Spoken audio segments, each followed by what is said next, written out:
میرا آپ سے یہ سوال ہے. میرا نام شہباز مسیح ہے اور میں کرسچن مذہب سے میرا تعلق ہے, اور میں نے دوسری کی کتابیں پڑھا ہے اور یہ حدیث بھی موجود ہے. مجھے حدیث نمبر میرے پاس لکھی ہوئی ہے, یاد نہیں ہے مجھے, کہ آپ کے چاچا دان نے کلمہ نہیں پڑھا. نبی پاک صلی اللہ علیہ وسلم نے آپ کے چاچا جان سے کہا جب وہ مرنے لگے تھے کہ آپ میرے کان میں کلمہ پڑھ لیں تو آپ جنت میں جائیں گے, اگر آپ کلمہ نہیں پڑھیں گے تو آپ جہنم میں جائیں گے. میرا آپ سے یہ سوال ہے, کیا آپ کا سارا خاندان, نبی پاک کے والدین, نبی پاک جب پیدا ہونے والے تھے تو 6 ماہ پہلے آپ کے والد فوت ہو گئے تھے, اور 6 سال بعد آپ کی والدہ, 40 سال بعد آپ کو نبوت ملی ہے. میرا آپ سے یہ سوال ہے کہ کیا نبی پاک کے چچا جان اور والدین جنت میں جائیں گے یا جہنم میں؟ نہیں یہ سوال ہے نا بیٹا. جی یہ میں نے پڑھا ہے نا بیٹا. بھائی صاحب کا سوال ہے کہ محمد صلی اللہ علیہ وسلم کو نبوت 40 سال میں ملی, ان کے خاندان والے, چاچا جان, ان کی والدہ, ان کے والد کیا جہنم میں جائیں گے یا جنت میں جائیں گے؟ جو تحقیق کرنے کے بعد ہمیں پتہ لگتا ہے ان کے خاندان والے کوئی بھی ہو, چاہے والد ہو, والدہ ہو, چاچا ہو, چاچی ہو, بہن ہو, بھائی ہو, اگر توحید پہ ہے اور شرک نہیں کرتے تو انشاءاللہ وہ جنت میں جائیں گے. اللہ کے رسول کے آنے کے پہلے, اللہ کے رسول نبوت اعلان کرنے کے پہلے اگر کوئی شخص اللہ پہ یقین رکھتا ہے, ایک اللہ کی عبادت کرتا ہے اور شرک نہیں کرتا ہے, اس ٹائم اللہ کے رسول نے نبوت کا دعویٰ نہیں کیا تھا, تو نبوت ضروری نہیں تھی کہ محمد صلی اللہ علیہ وسلم میں ماننا جنت میں جانے کے لیے. اس وقت آپ کو ماننا چاہیے کہ اللہ ایک ہے, اللہ کے ساتھ کسی کو شریک نہیں کرنا چاہیے. اس وقت کے پیغمبر, اگر وہ دور تھا عیسیٰ علیہ السلام کا تو آپ کو ماننا چاہیے عیسیٰ علیہ السلام پیغمبر ہے. اگر وہ دور تھا موسیٰ علیہ السلام کا تو ماننا چاہیے موسیٰ علیہ السلام پیغمبر ہے.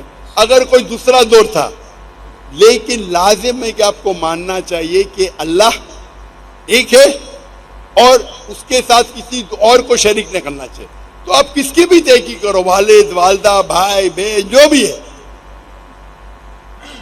آپ نے جو ذکر کیا تو اگر ان کے رشتہ دار, چاہے والد ہو یا والدہ, چاہے بھائی ہو یا بہن, چاہے چاچا ہو چاچی, کوئی بھی ہو, اگر شرک کرتے ہیں, ایک اللہ کی عبادت نہیں کرتے, تو وہ جنت میں نہیں جائیں گے, جہنم میں جائیں گے. آپ نے جو کہا, ایک حدیث کا ذکر کیا, آپ کو حوالہ نہیں پتا تھا, کیا ان کے چچا, آپ صحیح فرماتے, ان کے چچا ابو طالب, انہوں نے اللہ کے رسول کو پروٹیکٹ کیا, ان کو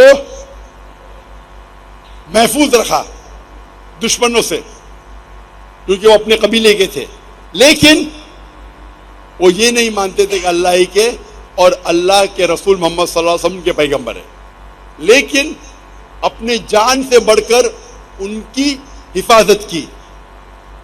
اسی لیے اللہ کے رسول چاہتے تھے کہ ان کے چچا اسلام قبول کرے, لیکن انہوں نے قبول نہیں کیا.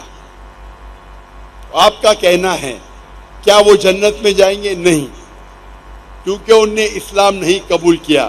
اللہ کے رسول نے اپنے رسالت کا اعلان کر چکے تھے, وہ ان کی حفاظت کیے, ان کی مدد کی, اپنے جان سے بڑھ کر کی, لیکن کیونکہ انہوں نے ایک اللہ اور اللہ کے رسول کو یہ نہیں مانا کہ وہ اللہ کے رسول تھے, اسی لیے وہ جنت میں نہیں جائیں گے. مفسرین یہ کہتے ہیں, محدث یہ کہتے ہیں کہ ان کو سب سے کم دوزخ میں سب سے کم سزا ملے گی, یہ ان کی تشریح ہے.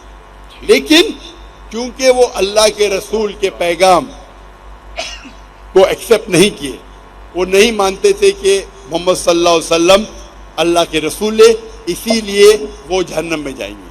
تو رشتہ دار ہونے کی وجہ سے کوئی اللہ کے رسول کے یا کوئی اچھے انسان کے آپ کو جنت نہیں ملیں گی.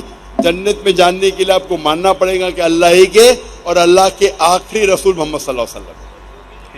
مائک نمبر 2 پر اگر کوئی غیر مسلم بھائی ہیں تو وہ ناظرین آپ نے دیکھا کہ ڈاکٹر ذاکر نائک نے اس شخص کو جواب دیا کہ اگر حضور صلی اللہ علیہ وسلم کے والدین، ان کی والدہ اور ان کے والد، اگر وہ نبوت سے پہلے تو اسلام نہیں تھا، وہ عیسیٰ علیہ السلام کا یا جو بھی مذہب تھا، اگر وہ اس کے پیروکار تھے، ایک اللہ کو مانتے تھے اور شرک نہیں کرتے تھے، تو وہ جنت میں جائیں گے۔ تو اگر نہیں تو پھر یہ اللہ کا فیصلہ ہے، یہ اللہ کا ہی فیصلہ۔ اور حضور صلی اللہ علیہ وسلم کے جو چچا ابو طالب تھے، ان کے بارے میں حضور صلی اللہ علیہ وسلم نے فرمایا کہ ان کو سب سے ہلکا عذاب ہوگا کیا جہنم میں۔ تو یہ بیان جب عیسائی کو ملا تو وہ پھر اس کی زبان بند ہوگی، وہ تو ایک اپنی سوچ کر آیا تھا، ایک پروپیگنڈا کرنا چاہتا تھا کہ شاید میری مرضی کا جواب مل سکے، مگر اس کا ایسا جواب نہیں ملا۔